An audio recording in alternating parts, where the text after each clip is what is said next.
Bismillahirrahmanirrahim. Assalamualaikum warahmatullahi wabarakatuh. Alhamdulillahirabbil alamin, wassalatu wassalamu ala asyrafil anbiya wal mursalin sayyidina Muhammadin wa ala alihi wa ashabihi ajma'in. Rabbi shrah li sadri wa yassir li amri wahlul 'uqdatam min lisani yafqahu qawli, amma ba'd. Pengurusi serta jawatan kuasa surau, para imam, bilal, muazzin, seluruh jawatan kuasa, hadirin hadirat, tuan-tuan dan puan sekalian. Alhamdulillah, syukur dan berterima kasih banyak kepada Allah Subhanahu Wa Taala. Allah masih lagi panjangkan umur kita sampai ke pagi ini dan ke saat ini. Dan alhamdulillah Allah beri kekuatan dan kelapangan masa kepada kita dapat datang solat berjemaah, dan beberapa minit ini kita duduk sebentar, kita kongsi beberapa maklumat yang mudah-mudahan ianya memberi manfaat dan kebaikan kepada kita. Terakhir saya bertemu dengan tuan-tuan dan puan pada sehari sebelum raya 1 Syawal yang lalu dalam tazkirah Ramadan. Ketika itu saya berkongsi tentang perihal dengan perkara yang berkaitan dengan yang berlaku dalam negara kita, khususnya Akta 355 yang sudah dibacakan pada 26 Mei yang lalu usulnya di Dewan Rakyat Parlimen Malaysia. Jadi secara selaju mungkin ketika itu saya cakap hal itu. Pagi ini saya tidak akan menyambung kaitan dengan perkara itu. Cumanya perkara yang pendetilan itu, kalau tuan-tuan perempuan kalau yang ada pada malam itu, kalau nak tanya, saya buka seluas-luasnya. Malam tu tak boleh tanya, sebab tazkirah dia jadi apa? Dia jadi lain nanti jadinya. Sebab orang datang tu dia dengan, kalau sebab malam tu walaupun malam yang terakhir tazkirah, tapi tengok macam lebih pada pagi ni. Jadi kita faham keadaan orang datang pada bulan Ramadan ni. Jadi ramai-ramai tu saya tak tahu lebih mana habis dah ni. Dia pun mungkin open house tu bersiap untuk buat rumah tu, kau tak apalah, sangka baik kan. Jadi satu saja yang saya nak sentuh sikit saja lagi sebelum saya masuk tajuk ni, sikit je. Kalau kita tengok detail kepada satu-satu item yang saya sebut tentang hudud, qisas, khususnya dua perkara itu, hudud dan qisas. Ta'zir kita tak bincang panjang kerana ianya fleksibel. Ianya maybe mungkin ada perubahan dari masa ke semasa kerana ianya dibuat oleh pemerintah yang memerintah pada ketika itu. Ta'zir, siapa yang ingat itu tu dia boleh faham lah pagi ni. Kalau dia baru sambung pagi ni, dia bela sikit ni, saya tak apalah no. Hudud dan qisas, hudud 6 perkara, qisas 2 perkara, 8 perkara. 8 perkara ni totally Allah dan Rasul. Tolak yang 8 perkara ini di bawah ta'zir lah, yang dibawa oleh pemerintah. Kita nak against dia, kita nak lawan dia, kita nak challenge dia, tak apa lagi, sebab manusia yang buat. Kemungkinan ada kelompongan dan ada kekurangan yang perlu ditokok tambah. Tapi dalam perkara yang namanya hudud, 6 perkara: murtad, curi, rompak, zina, tuduh orang zina, arak, 6 ni saja. Dan qisas yang Allah SWT Quran juga, ya ayyuhallazina amanu kutiba alaikumul qisas, Allah mewajibkan kepada kita qisas. 2-3 ayat selepas tu Allah wajibkan kepada kita, ya ayyuhallazina amanu kutiba alaikumus siyam, kita puasa kita pakat-pakat puasa. Tapi 2-3 ayat sebelum tu Allah wajibkan kepada kita qisas. Kenapa kita macam bermain-main dengan Tuhan yang sama? Tuhan yang sama suruh puasa, Tuhan yang sama suruh sembahyang. Dalam hal itu kenapa kita memejam sebelah mata? Sebenarnya qisas sudah ada di Malaysia. Tuan-tuan bersetuju atau tidak dengan saya? 80% qisas sudah ada di Malaysia. Sudah ada. Saya sudah beri penerangan sedikit pada malam itu. Hari ini kalau berlaku pembunuhan dalam negara kita, satu orang ditangkap, suspek pembunuh ditangkap oleh polis, dibicara di mahkamah, mahkamah dah tukar hukuman, dia membunuh. Hukuman sekarang dia pun kena hukum bunuh. Seolah-olah dia kisah dari situ. Itu saya kata 80%. Cumanya dalam Quran fil qisas hayatun. Pada qisas itu memberi peluang kepada orang itu untuk terus hidup. Itu tak ada. Macam mana dia terus hidup? Maknanya dia diberi peluang, sama ada nak dikisaskan juga ataupun diberi pampasan kepada itu tak ada. Begitu juga dengan cedera. Kita mencederakan orang, kisasnya kita yang kena cedera ni boleh mencederakan dia balik. Patah satu gigi, kita boleh tumbuk dia patah satu gigi. Hari ni ada hukuman, tetapi hanya denda sekitar 5 ke 10 ribu. Denda itu diambil oleh pemerintah, diletak dalam pembendaharaan negara. Tapi kalau dalam Islam, kisah tu dia kena tumbuk patah gigi dia boleh tumbuk orang tu boleh patah gigi, atau dia yang dapat pampasan itu. Hari ini bukan dia yang dapat, orang lain yang dapat. Jadi itu antara perkara yang sudah ada sebenarnya. Sudah ada dalam negara kita. Cuma yang nak dipolish itu ikut dengan kehendak yang Allah suruh, yang Islam suruh. Asasnya. Begitu juga dengan hudud. Kesalahan murtad, kesalahan berzina, kesalahan tuduh orang berzina, qadhaf, kesalahan mencuri dan merompak, dan kesalahan yang keenam satu lagi bagi arak. Ingat tu, arak. Jadi arak, zina dan tuduh orang zina sudah ada, sudah berjalan di mahkamah, sudah ada. Cuma hukumannya saja, kadar hukuman itu tak ikut lagi macam mana yang Allah suruh. Allah suruh sebat satu kali. Yang sekarang ada hanya denda 2-3 RM4. Jadi orang tak rasa gerunnya itu. Kita tak buat seperti mana yang Islam suruh dan yang Nabi SAW buat pada zaman hayat Nabi SAW. Jadi perkara ini, itulah sebab yang saya sebut sebenarnya nak dipindah ikut kesesuaian. Tapi hukuman curi, hukuman mencuri, rompak bukan kuasa mahkamah syariah. Sebab itu dia bukan namanya akta hudud.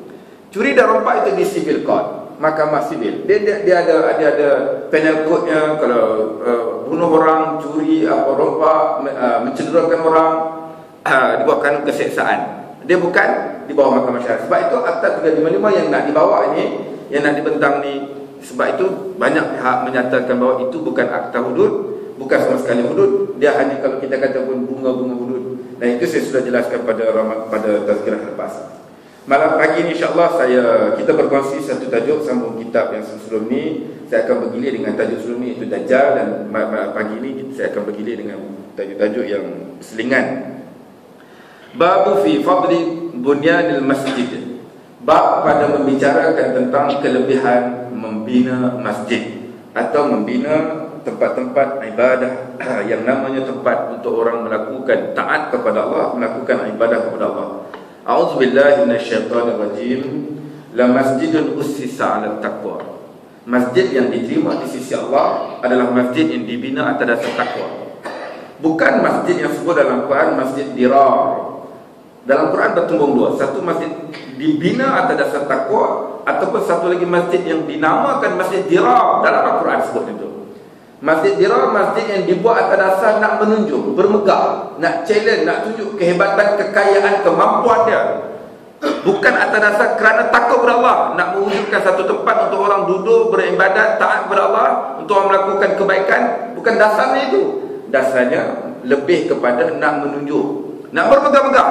Kerana ini wujud zaman Nabi SAW, masih hidup lagi, dibina untuk lawan Masjid Quba yang dibina oleh Nabi SAW. Jadi hari ini kita insyaAllah kita bincang bab pada membicarakan tentang orang yang membangunkan masjid, membina masjid, atau orang yang berkaitan dengan kaitan-kaitan dengan pembinaan masjid, yang orang itu ada kelebihan yang banyak di sisi agama kita.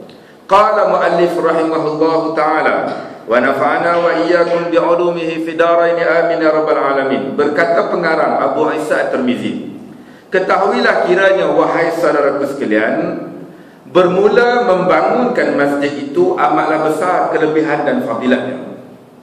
Orang yang ada sumbangan, ada bahagian dia dalam membina masjid. Masjid yang ini isim makan, sajada yasjudu, tempat orang melakukan sujud, tempat orang melakukan ketaatan, tempat orang buat baik-baik, masjid. Dan apa jua yang berkait dengan masjid itu, yang seumpama dengannya. Hari ini di Malaysia nama surau, nama madrasah, nama musalla, balai sah, tu belah-belah Pantai Timur. Dia nama tu. Tapi asasnya tempat untuk orang beribadat dan orang melakukan taat kepada Allah. Sebagaimana dapat mafhumnya daripada hadis yang dikeluarkan oleh Imam At-Tirmizi. Maka dengarlah hadisnya lebih dahulu, kemudian diterangkan satu persatu akan maksudnya. An Uthman bin Affan qala sami'tu an-nabiy sallallahu alaihi wasallam yaqul man bana lillahi masjidan banallahu lahu mithlahu fil jannah. Kata Nabi SAW, kata Uthman bin Affan. Uthman bin Affan, Khalifah Islam, dia dengar daripada Nabi SAW. Dia kata Nabi SAW pernah berkata, Nabi SAW pernah bersabda, man bana lillahi masjidan, siapa-siapa yang bina masjid, siapa-siapa yang buat tempat orang melakukan sujud kepada Allah, tempat orang nak melakukan kebaikan kepada Allah, taat kepada Allah, man bana lillah, dia membina masjid itu kerana Allah, atas dasar dia dengan Allah Subhanahu wa taala, atas dasar takut dia, atas dasar taat dia kepada Allah, banallahu lahu mislahu fil jannah. Bagaimana sumbangan dia kepada pembinaan masjid atau tempat orang melakukan sujud itu di atas dunia ni, maka Allah membinakan kepada dia, banallahu lahu mislahu, Allah membinakan seumpamanya itu, mislahu, seumpamanya apa yang dia sumbangkan untuk pembinaan masjid itu, fil jannah, dalam syurga kelak. Kalau dia sumbang kadar jumlahnya, berapa jumlahnya untuk pembinaan satu-satu tempat itu, masjid itu, maka Allah menggantikan, kata Nabi SAW, bagaimana sumbangan dia itu untuk pembinaan masjid, tempat-tempat orang melakukan sujud ini, maka dibina seumpama dengan dia di syurga kelak. Kalau banyak sumbangannya, besarlah istana dia, mahligai dia yang seumpama dengan dia dalam syurga. Kalau kita tak ada sumbangan, kita tengok sajalah, mungkin masuk syurga, insya-Allah. Harapannya itu semua yang kita nak. Tetapi keistimewaan kepada orang yang membina masjid ini dalam syurga itu, dibina kepada dia mahligai seumpama dengan pembinaan masjid yang dia sudah sumbangkan semasa hidupnya di dunia ini. Kata Abu Aisyah lagi pada bab ini, hadis ini juga diriwayatkan oleh Abu Bakar, Umar, Ali, semua sahabat Nabi cerita ni. Abu Bakar bercerita, Umar pun ada, Sayyidina Ali pun ada. Yang ni disebut oleh Sayyidina Uthman bin Affan, Abdullah bin Umar, Anas bin Malik, Ibnu Abbas, Aisyah radhiyallahu anha, Ummu Habibah, Abi Dzar, Wa'il, Abu Hurairah, Jabir. Ramai cerita hadis, mana hadis ini sangat masyhur dan bermula hadisnya hasan, maknanya termasuk dalam kategori yang boleh bawa hujah kerana itu termasuk dalam yang sahih. Dan sesungguhnya riwayat Nabi SAW, man bana lillahi masjidan saghiran kana aw kabiran banallahu lahu baitan fil jannah. Kata Nabi SAW lagi, man bana lillah, siapa-siapa barang siapa yang membangun dan membina masjid, tempat orang melakukan sujud itu, saghiran kana aw kabiran, tak kisahlah kecil ke besar, dia ada sumbangan kepada pembinaan sesuatu tempat sembahyang itu, kecil atau besar, saghiran atau kabiran, kecil atau besar, ada bahagiannya, bukan tak ada langsung, ada juga bahagian dia, sumbangan dia untuk pembinaan itu, banallahu lahu baitan fil jannah. Kalau kecil-kecil lah nanti, kalau besar-besar lah nanti, dalam syurga Allah berikan kepada dia, khas kepada mereka yang membina rumah-rumah Allah di atas dunia ini. Maka telah mengeluarkan hadis ini juga oleh Imam Bukhari dalam sahihnya, dan kita Sahih Bukhari pun cerita juga hadis yang katanya bina masjid ini, Allah mengumpamakan, Allah membinakan umpamanya dalam syurga kelak kepada dia. Masuk syurga satu bab, dibina padanya satu mahligai yang seumpama dengan yang dia sudah bina di atas dunia ini, masjid itu. Masalah yang pertama, masjid dan membesarkan masjid, apa hukumnya? Masjid dan membesarkannya, apa hukumnya? Wahai saudara sekalian, adalah hadis yang disebutkan sebentar tadi itu adalah keluar daripada Sahih Bukhari juga. Dalam Sahih Bukhari pun ada cerita juga hadis ini, bukan saja Imam Tirmizi. Dengan lebih panjang dan terang dalam sahihnya diceritakan. Sahih Bukhari cerita panjang lagi, dia kata. Boleh tengok juga situ rujukannya dalam bab masjid. Di dalamnya riwayat Uthman bin Affan. Hadis yang kita baca itu diceritakan oleh Uthman bin Affan, bahawasanya itu waktu berbagi-bagi, kata orang ke atasnya kerana tiada menyukakan dia hendak membesarkan masjid bagi Nabi SAW di Madinah. Cerita ada satu sejarah. Zaman dia jadi khalifah, zaman Sayyidina Uthman jadi khalifah, jadi ketua negara, wafat Rasulullah SAW, disambung oleh Sayyidina Abu Bakar, sambung Sayyidina Umar, Sayyidina Osman. Zaman dia ni, kita semua sedia maklum, zaman Sayyidina Umar lagi orang Islam makin bertambah, makin besar perluasan wilayah Islam tu.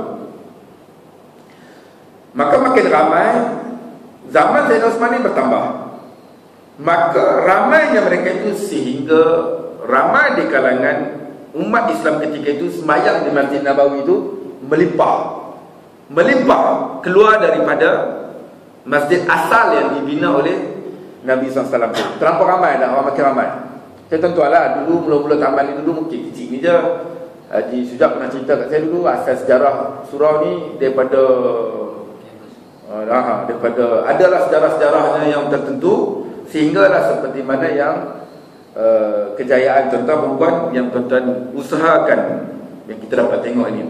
Jadi perkembangan itu, maka Masjid Nabawi ini sejarahnya begitu juga. Zaman Nabi SAW dibina, tiada renovation, senang katalah, tiada pembesaran, sehinggalah zaman Sayyidina Osman bin Affan. Bila makin ramai, itu pusat pemerintahan, pusat pentadbiran, maka melimpah-limpah ruang sembahyang itu, sehingga tidak memberi keselesaan yang sesuai kepada orang ketika itu untuk bersembahyang di Masjid Nabawi itu, Masjid Nabi itu. Dan adalah orang Muslim lebih banyak pada ketika dan zamannya, hingga tiada dapat setengahnya sembahyang dalamnya, dan menghendaki Sayyidina Osman itu membangun akan dia. Orang cadang kat dia lah, dia ketua. Dia sejar, orang cadang kat dia, upgrade lah, perbesarkan lagi, cantikkan lagi, luaskan lagi, kerana makin ramai orang Islam. Maka Sayyidina Osman dicadangkan padanya membangun dan membesarkan akan masjid tersebut dengan batu dan ukiran-ukiran kapur putih, dan hendak dijadikan akan dia tiang daripada pejal, batu yang pejal, dan atapnya daripada kayu jadi, dan dijadikannya akan tiang daripadanya, dan ianya berlaku pada tahun ke-30 Hijrah. 30 tahun Hijrah, tahun ke-30, maknanya 30 tahun baru ada pembesaran kepada masjid. Sebab Nabi SAW bila berhijrah ke Madinah, benda yang pertama sekali kita semua sudah maklum adalah Nabi SAW membina masjid. Nabi SAW membina masjid. Tapak Masjid Nabawi itu kan asalnya tapak tempat dikeringkan tamar. Tempat orang Islam ketika itu, ada milik orang Islam ketika itu, namanya Suhail dan Sahlul. Mereka ni dua beradik, mereka ni anak yatim. Itu tanah peninggalan kepada mereka. Jadi tempat itu Allah ilhamkan kepada Nabi SAW untuk membina masjid asalnya itu. Jadi dibeli daripada mereka ini, diambil daripada mereka ini dengan cara transaksi yang baik atas perbincangan tanah milik dua adik-beradik ini. Asal masjid, tapak Masjid Nabawi itu dibina dan dipertambah baikkannya pada tahun 30 Hijrah zaman Sayyidina Osman, 30 tahun selepas itu. Maka inilah kaul dan pendapat yang masyhur, pendapat yang utama menyatakan bahawa berlakunya pembesaran masjid itu pada tahun ke-30 Hijrah, selepas berlakunya Hijrah itu, tahun ke-30 Hijrah. 30 tahun dah baru upgrade. Tuan-tuan berapa tahun masjid ini? Tak sampai, tak apa, itu cerita lain lah. Tapi ceritanya ketika itu tu. Dan dia adalah diruntuh akannya masjid yang asal. Masjid asal tak runtuh. Hak asal kekal. Hak dibina zaman Nabi SAW. Yang ada dalamnya, kalau kita tengok dalam kalau tuan-tuan pergi muzium di Mekah tu, dia ada juga sikit-sikit. Kalau tuan-tuan satu, yang keduanya tuan-tuan boleh tengok dia dalam YouTube. Dalam YouTube ada kawan saya share, saya tanya kawan yang duk jadi mutawif ni, dia kata betul tu, dia YouTube HD YouTube tu. Kalau tuan-tuan pernah tengok HD ni, maknanya kita pergi Masjid Nabawi tu, kita tengok daripada luar je, siapa kita nak masuk dalam tu. Jadi YouTube ni ada, tuan-tuan boleh search. Saya pun dapat tanyalah dari kawan-kawan yang memang duk kerja benda ni, dia kata betul tu. Gambarkan kedudukan pintu masuk rumah Nabi SAW tu. Itulah dia Raudah tu. especially Raudah itu tempat makam Nabi SAW, makam Sayyidina Abu Bakar, makam Sayyidina Umar yang ada dalam Raudah itu yang yang ditutup dengan dengan kelambu, dengan grill yang kita tengok hijau kuning tu. Dan tiadalah diruntuhakannya masjid yang dibuat oleh Nabi SAW, bahkan dibesarkan dan diluaskan serta dikukuhkannya. Apabila didengar oleh Sayyidina Osman akan berbagai bantahan dan ingatan keras ke atasnya, maka ia pun berkata, ni orang sampai suruh sangat-sangat lah ni, suruh dia besarkanlah, dah ramai sangat orang Islam ni. Maka bila runtutan itu banyak, suara-suara itu banyak, suruh dibesarkan masjid itu. Innakum aksartum wa inni sami'tu Nabi SAW yaqul man bana masjidan yabtaghi bihi wajh Allah banallahu lahu misla fil jannah. Sayyidina Osman kata, bila rakyat dia duk minta suruh perbesar lagi masjid itu, dia dengar banyak ada permintaan itu, maka Sayyidina Osman kata, ni ucapan Sayyidina Osman. Kata Sayyidina Osman, innakum aksartum wa inni sami'tu Nabi SAW yaqul, dan bahwasanya sekalian kamu membanyakkan ingkar dan tiada suka atas barang yang aku perbuat pada masjid Nabi itu, padahal bahwasanya aku telah mendengar Nabi SAW bersabda, man bana masjidan yabtaghi bihi wajh Allah. Sayyidina Osman dengar daripada Nabi SAW, dia kata, barang siapa man bana masjidan, siapa-siapa yang buat masjid, yang bina masjid, yang bangunkan masjid, yabtaghi bihi wajh Allah, dia buat tu, dia bina masjid itu atas dasar bihi wajh Allah, atas dasar kerana Allah, atas dasar redha Allah, dia buat kerana itu. Banallahu lahu misla fil jannah, maka Allah akan membina seumpamanya di syurga kelak. Bukan dibuat atas dasar riya atau bermegah, dibangunkan dia atas dasar kerana Allah semata-mata. Innakum aktsartum wa inni sami'tu Nabi SAW. Dia berhati-hati. Sayyidina Osman cermat. Dia kata, bukan aku tak nak percepatkan untuk pembinaan masjid itu, asasnya itu. Kerana dia bimbang, dia takut pembinaan dia itu, zaman dia itu dia takut. Ni orang warak. Man bana masjidan yabtaghi bihi wajh Allah. Siapa-siapa yang bina masjid bukan atas dasar takut ke Allah, atas dasar riya, menunjuk ujubnya, maka dia tak dapat benda tu.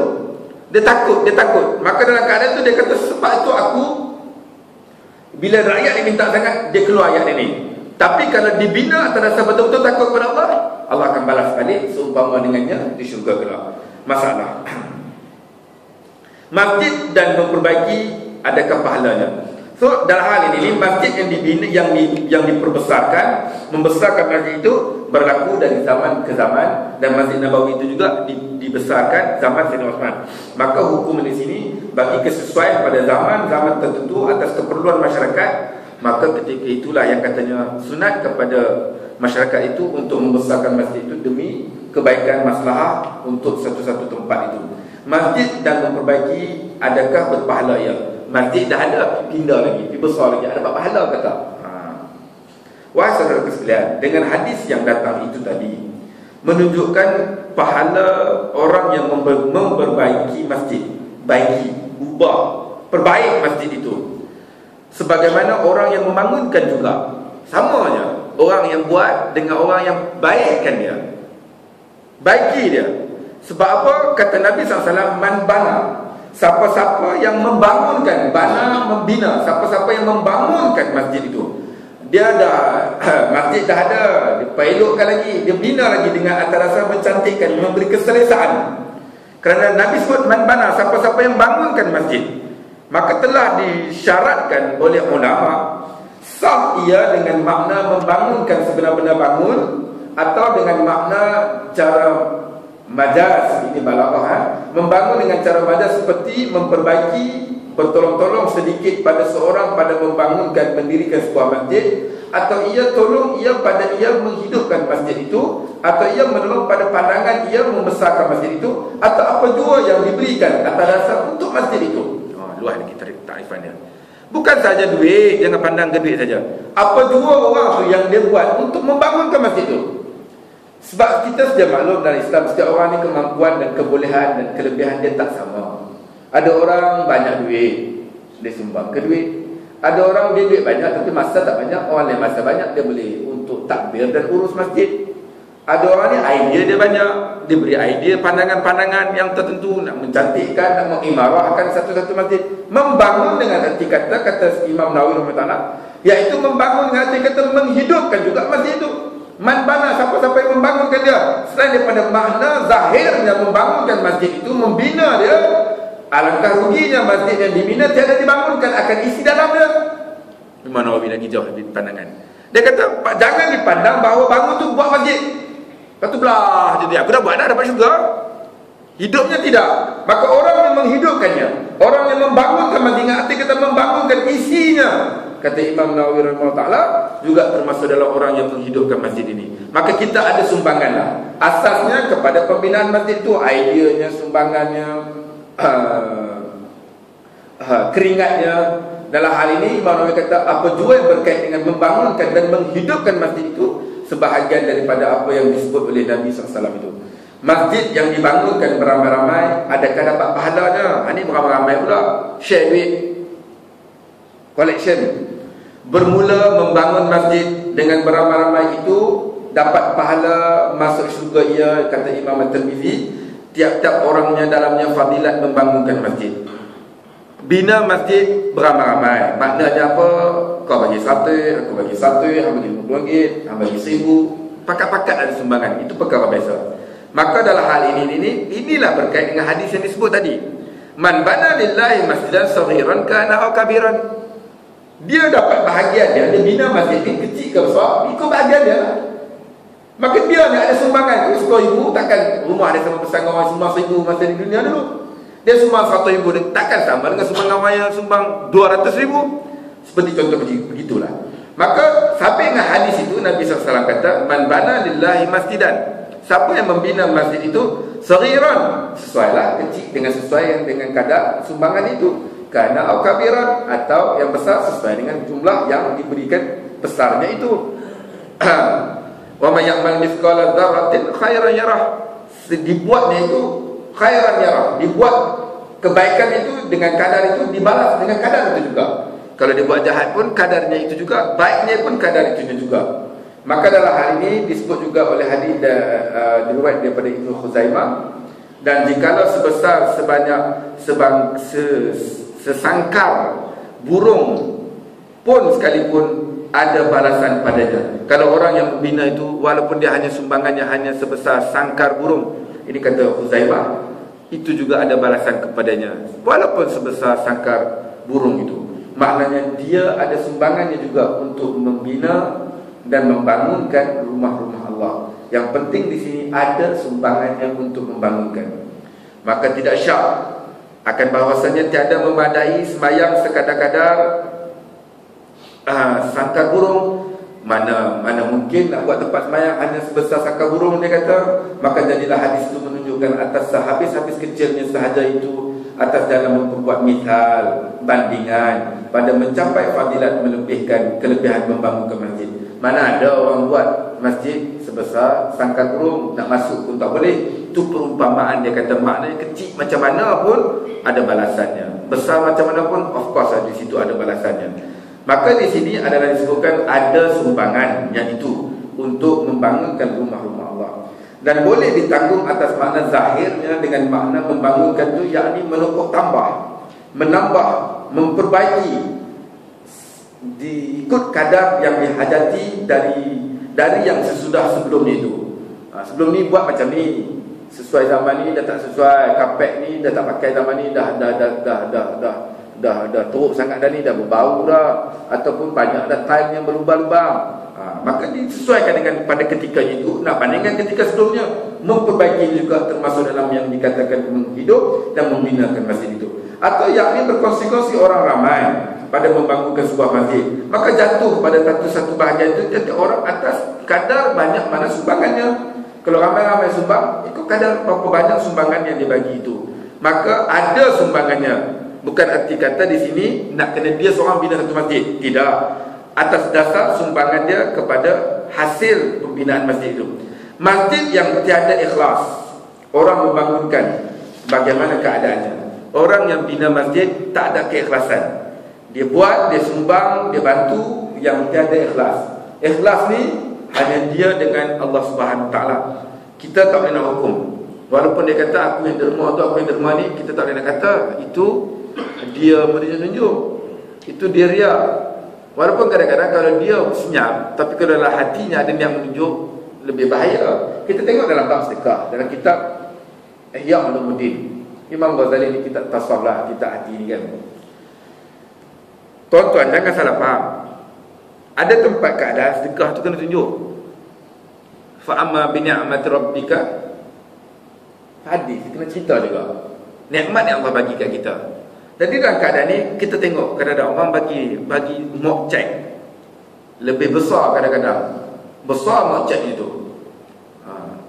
Biar sesuai dengan jumlah lah. Jangan jumlah yang RM5 bagi mock check juga, kan jadi baru-baru ni kan. Itu cerita lain lah. Bagi RM5 mock check besar, mahal mock check daripada nilai tu. Jadi dalam hal ni, sebagai Imam Ghazali sebut lah dalam kitab Ihya Ulumuddin, sebagai untuk mendidik dan menyukakan orang kepada sedekah, nak bagi orang suka juga sedekah, nak bagi orang suka juga penderma ni. Maka dia buat itu atas dasar bukan dia tunjuk, tapi aku ni rezeki banyak, aku ni niaga laku, aku ni jaya niaga, inilah aku punya amalan aku. Kalau dia senyap, mungkin orang dia ni kaya. Apa amalan dia kaya? Tapi sokongnya dengan dia bukan dasar dia tunjuk, tapi dia nak mendidik orang dengan dia suka juga bersedekah. Itu yang kata jangan sebab kita jangan cepat hukum orang. Ini apalah janggut panjang kepiah tapi derma pun nak tunjuk ke orang. Riak. Jangan. Barang tu barang dia dengan Allah. Tapi dalam kitab perbincangan tentang sedekah ini juga ada keadaannya dia diharuskan untuk dia war-warkan sebagai pengajaran dan didikan kepada orang yang ada di keliling dia untuk tahu bahawa inilah orang yang suka bersedekah, dan kelebihannya pada orang yang suka bersedekah itu tengok hidupnya senang, hidupnya tak susah. Sebab kadang-kadang orang cepat nak kata dia tak perlulah kita nak bagi masjid besar-besar, apatah lagi kalau organisasi. Kalau persendirian tu tak apa lagi, tapi kalau organisasi ini ramai kan, daripada ketua timbalan penuh. Takkan seorang riak, dua orang tak riak kita nak kata hukum tu. Jadi organisasi itu cerita pula, organisasi yang bagi, bukan personal, dia yang bagi. Jadi atas dasar mendidik orang. Hak ni yang yang disebut di Imam Ghazali dalam kitab Ihya Ulumuddin sebagai mendidik orang. Kita nak didik orang, sedekah. Okey, orang ini puan yang tengok ni sedekah ni tu nampak rezeki murah tu di situ. Maka wahai saudara sekalian pekerjaan itu rohnya adalah ikhlas. Tanpa ikhlas maka rosak akan segala ibadah yang dilakukan. Puan dia ikhlas lah, mukhlisin. Orang yang ikhlas, kita nak ikhlas yang paling mahal. Sebab dia bukan barang boleh beli, bukan barang boleh dipaksa. Ikhlas muncul daripada orang yang dia buat tu atas dasar dia untuk Allah Subhanahu Wa Taala. Balasan tak balas tu dia dengan Allah saja yang nak dapat. Maka barang siapa memperbuat ibadah, satu-satu taat itu yang menjadi ikhlas, yakni riya, sum'ah, bangga, menunjuk-nunjuk, maka baginya tiada apa-apa kebaikan. Kerana hadis yang disebut pada awal tadi itu, man bana lillah, yang bina masjid itu lillah, man bana lillahi masjidan, dia bina itu kerana Allah semata-mata. Saya sebut di awal tadi, ada orang bina masjid atas dasar menunjuk, itu masjid dirar. Akhir sekali Nabi SAW suruh robohkan masjid itu. Tapi masjid yang dibina atas dasar takwa, yang atas dasar takut kepada Allah, maka adalah alim dia melakukan ketaatan itu atas dasar dia takut kepada Allah, balas balik budi Allah dengan dia sumbangkan untuk kebaikan. Maka setengah daripada alamat-alamat tiada menuntut redha itu ialah memasyhurkan dan bermegah-megah. Sebagaimana kata Ibnu Al-Jauzi, dan barang siapa menulis namanya atas masjid yang dibangunkan adalah ia jauh daripada ikhlas. Ini Imam Al-Jauzi kata, kalau boleh tak payah gebuh lah, aku yang sumbang ni, masjid ni Haji bin Haji ni yang sumbang, diletak di Choksa, sumbangan dia sepanjang zaman tahun. Imam Ibnu Al-Jauzi kata seelok-eloknya tiada demikian itu, kerana untuk mendatangkan ikhlas kepada dia. Masjid Haji Syuja' contoh. Sebab apa? Saya nak nama saya sebab biar orang tahu saya mati pun orang sebut nama saya lagi, saya disumbang. Itu satu kata Imam Al-Jauzi. Namun dalam keadaan ini, kalau orang yang memberi, mencadangkan sebagai ingatan kepada orang yang memberi, tiada masalah lah. Kita tahu tanah ni tanah siapa, masjid ni siapa sumbang. Orang kata kita boleh sempena nama dia ni. Sempena nama dia. Bukan dia nak. Kata sempena nama dia ni. Sempena nama dia Haji A, Datuk A bin Datuk B. Contohlah, dia yang sumbang. Dia tak minta apa, tapi AJK Jawatankuasa ni sebagai appreciate dia, hargai dia. Itu dia dengan Allah. Bakinya kita nak menghargai dia, itu cerita lain. Ceritanya dia tu yang minta. Ini dalam bab tasawuf lah. Sebab dia membina satu tempat yang sangat mahal di sisi Allah. Sebab dibalas balik dalam syurga nanti. Supaya nak elak dia tak ada ikhlas tu. Sebab rugi nanti. Kalau dia buat tu tak ada apa-apa, dah lah berjuta dia bagi tu. So sangat rugi kalau dia tiada balasan. Sebab dia tak ada ikhlas, maka tiada lah balasan tu kepada dia. Sebab bukan buat atas dasar lillah, dibina atas dasar kerana Allah. Masjid yang dibangunkan, apakah balasan bagi orang yang membangunkannya? Maka dalam hal ini adalah hadis itu menyatakan bahawa balasan orang yang membangunkan masjid, yang membina masjid, yang menghidupkan masjid, tempat-tempat ibadah ni, bahawa ia dibangunkan oleh Allah, akannya dalam syurga rumah atau mahligai atau istana apa sesuai dengan seumpama yang ia berikan atas pembinaan dan membangunkan masjid pada di dunianya. Ini satu seperti kita sebut tadi lah. Maknanya kalau kita ada sumbangan, kadar itulah dibalas. Yang penting ikhlas. Kita buat ni, binanya itu atas rasa kerana Allah, sumbang itu atas rasa kerana Allah, bukan atas rasa kepentingan nak dapat sokongan dan sebagainya. Itu kena jagalah. Ini jaga, itu kita dengan Allah. Kata Imam Nawawi lagi dalam kitab Syarah Sahih Muslim, dia andaikan kata Nabi SAW itu, katanya seumpama itu dengan dua makna. Seumpama kan mislu, diumpamakan pembinaan dibagi nanti seumpama dengannya apa yang dia bina masa dia bina di dunia ini. Pertama kata Imam Nawawi bahawa adalah makna membangunkan, Allah baginya seumpama masjid itu pada nama rumah, yakni rumah yang besar seperti mahligai. Dan adapun luas rumah dan rupanya dan hiasan dalam rumah, maka ia itu sudah maklum pada lebihnya telah tertentu ia berhias dengan barang yang tiada pernah dilihat mata dan tiada pernah didengar telinga dan tiada pernah terlintas dalam hati seorang itu bagus yang tiada terkira akan ia. Satu, Imam Nawawi kata Allah binakan bagi orang yang membina masjid di dunia ini seumpamanya dalam syurga kelak. Seumpama jadi tak terbayang dia, perabot dia tak pernah dia tengok, dia tak pernah dengar di dunia, dia tak pernah terlintas dalam hatinya, punya hebat isinya. Satu, kata Imam Nawawi, diumpamakan begitulah. Kita tak terbayang. Katalah kita bagi kapet, takkan kapet juga dalam syurga kelak. Maka seumpamanya tu bukan seumpama awak bagi kapet ni, kapet ni juga pun dalam syurga kelak. Contoh, bukan, kata Imam Nawawi, seumpama dengannya yang kita tak terfikir, yang tak pernah terlintas, apa yang kita pernah dengar dan kita lihat di dunia ini. Yang kedua kata Imam Nawawi bahawasanya maknanya ialah lebihnya atas semua rumah dalam syurga seperti kelebihan masjid dalam rumah-rumah di dunia ini. Maka kelebihan bagi orang yang membina dan membangunkan masjid ini, padanya dalam syurga kelak ada kelebihan berbeza dengan orang yang lain. Macam mana masjid ni ada kelebihan yang tertentu atas dunia ni. Di masjid boleh i'tikaf, di masjid boleh tahiyatul masjid, di masjid ni boleh buat macam-macam. Dan kalau dalam Islam pun, kalau orang ni, kalau ada berlaku peperangan, orang menyogok dalam masjid, orang duduk dalam masjid, orang duduk dalam gereja, orang duduk dalam kuil, orang duduk dalam tempat-tempat ibadat, jangan usik dia, jangan kacau dia. Dia dah sudah berlindung di tempat yang selamat bagi dia. Maka Islam menghormati pandangan kepercayaan lain pun, agama lain pun. Kalau orang tu, kalau berlaku peperangan, dia duduk dalam tempat ibadat dia, jangan sentuh dia, jangan usik, jangan dibom tempat itu, jangan ditembak tempat itu.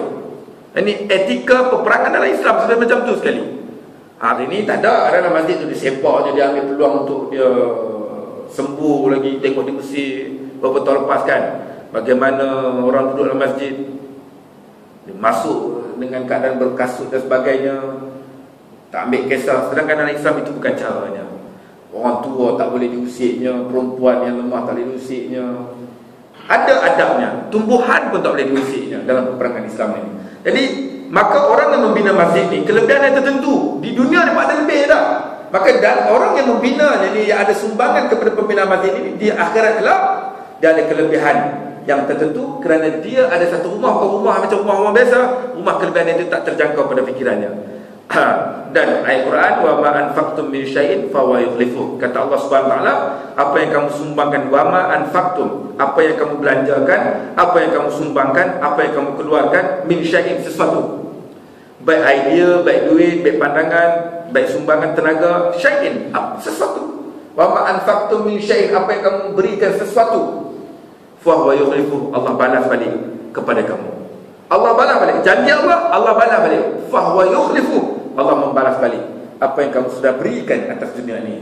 Ma yanqusu malun min sadaqah, apa yang kamu sedekahkan, apa yang kamu belanjakan, tak akan berkurang harta kamu. Dan ini yang namanya sedekah jariyah. Sedekah jariyah iaitu sedekah yang berterusan.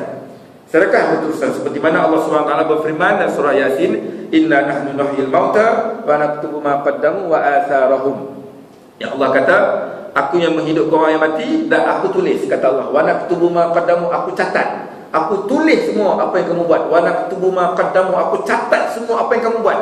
Everything yang kamu buat, malaikat catat. Allah catat. Wa naktubu ma qaddamu wa atharahum, dan kesan-kesan apa yang kamu buat itu juga dalam pengetahuan Allah. Kesannya apa? Kamu sumbang pembinaan masjid ini, kamu beri 1,000, kamu beri 2,000, kamu ada sumbangan kepada pembinaan masjid ini, idea kamu, keringat kamu untuk membina masjid ini. Atharuhum wa min wa naktubu ma qaddamu wa atharuhum. Walaupun kamu sudah meninggal, walaupun kamu sudah tiada, tapi kesan yang kamu tinggalkan atas dunia ini ada lagi orang gunakan. Itu namanya sedekah jariyah, sedekah berterusan. Kesannya kita dah meninggal, kita dah mati, kita dah tak ada, tapi kita ada sumbangan. Sumbangan yang pelbagai, tak kisah apa sumbangannya, kepada pembinaan satu benda yang baik. Contohnya masjid dalam kita sedang bincang ni. Walaupun kita sudah tiada, maka kesannya itu mengalir kepada kita, dikreditkan kebaikan itu. Seumpama dengan orang yang melakukan taat itu. Sebab apa kita tengok dalam hadis yang lain pula, orang yang membuat sesuatu, membina satu-satu kebaikan, orang mendapat manfaat dari kebaikan itu, orang itu dapat hasil dan pahalanya walaupun dia sudah tiada. Tetapi kalau dia membina, membuat satu benda yang tak baik, yang tak elok, walaupun dia sudah tiada, orang menggunakan tempat itu untuk kemaksiatan dan benda yang tak elok, dia juga dapat tempiasnya kalau dia tak sempat bertaubat kepada Allah Subhanahu Wa Taala.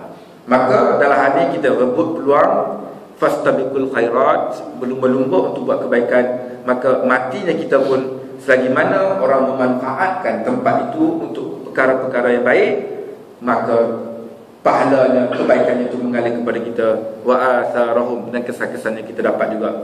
Mudah-mudahan kita mendapat manfaat daripada perkongsian kita sedikit pada pagi ini.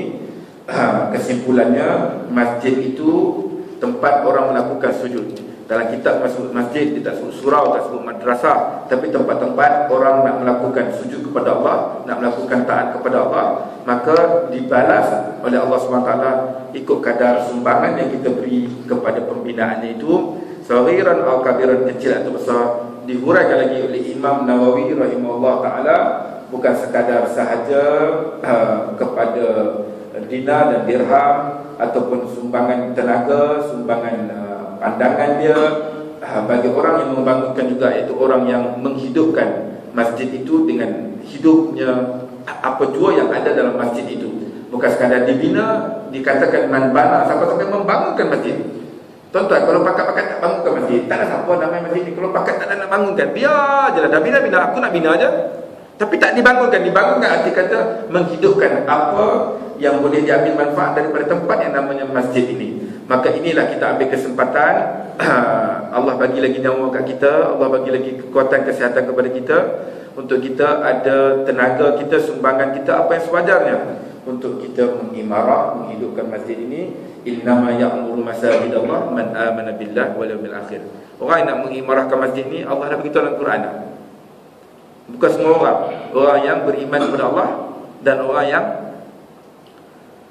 walam yakhsha illallah, dia tak takut, melainkan dia hanya takut kepada Allah SWT. Dia beriman hari akhir, dia tahu akan dibalas balik.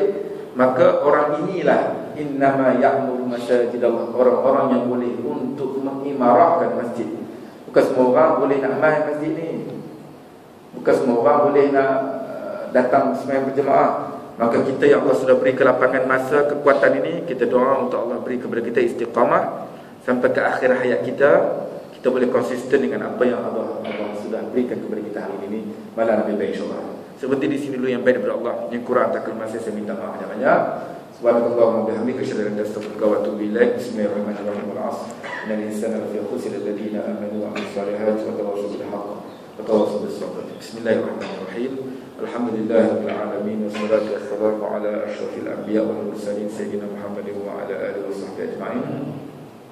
Ya Allah, Tuhan kami, ampunkanlah dosa kami. Ya Allah, kami sangat banyak dosa kepada-Mu. Ya Allah, ampunkanlah dosa kedua ibu bapa kami. Kasihanilah kedua ibu bapa kami seperti mana mereka mengasihi kami sewaktu kami masih kecil. Ya Allah, Tuhan kami, andai kata kedua ibu bapa kami sudah tiada bersama dengan kami, jadikanlah kubur mereka itu tempat rehat kepada mereka. Jangan jadikan lubang kubur itu lubang bagi lubang-lubang api neraka-Mu. Ya Allah, ampunkanlah dosa pasangan kami, ampunkanlah dosa anak-anak kami, ampunkanlah dosa seluruh kaum muslimin dan muslimat. Satukanlah hati kami, jauhkanlah kami daripada permusuhan dan pergaduhan. Jadikanlah kami ini di kalangan hamba-Mu yang istiqamah dengan salat berjamaah dan istiqamah dengan majlis-majlis ilmu, dan ia yang memberi manfaat kepada kami dunia dan akhirat kami. Rabbana atina fid dunya hasanah wa fil akhirati hasanah wa qina adzabannar. Wa sallallahu ala sayyidina Muhammadin nabiyil ummi wa ala alihi wasallam. Alhamdulillah, taqabbalallahu minkum. Assalamualaikum warahmatullahi wabarakatuh.